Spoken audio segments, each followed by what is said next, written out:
Armes à l'uranium appauvri, un crime contre l'humanité.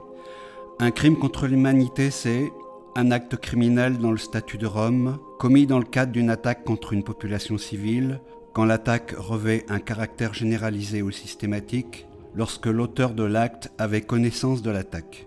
Tous les pays et toutes les factions terroristes en conflit ou en guerre utilisent ces armes. Tous se taisent ou nient leur dangerosité. Ces armes ont toutes une partie composée d'uranium métal pour pénétrer plus profondément leur cible. Après pénétration, le frottement de ces munitions flèches induit une explosion et une montée des températures pouvant atteindre 8000 degrés centigrades.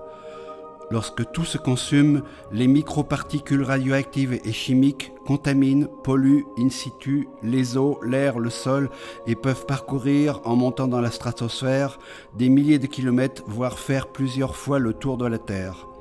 Les éléments radioactifs ainsi libérés sont là pour 4,5 milliards d'années et touchent l'ADN du vivant pour l'éternité avec des défauts génétiques induits.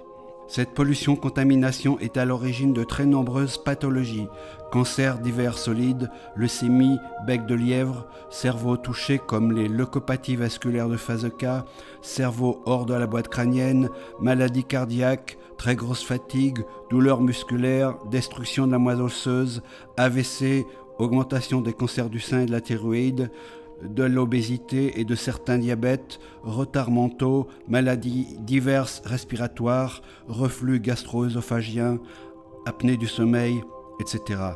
Toute dose radioactive a un effet et toutes les doses sont cumulatives, même à faible dose, surtout avec une pollution généralisée et journalière des populations par contamination externe et interne par ingestion. Ces fines particules sont hautement toxiques pour le système nerveux puisqu'elles peuvent traverser les fosses nasales et atteindre le cerveau.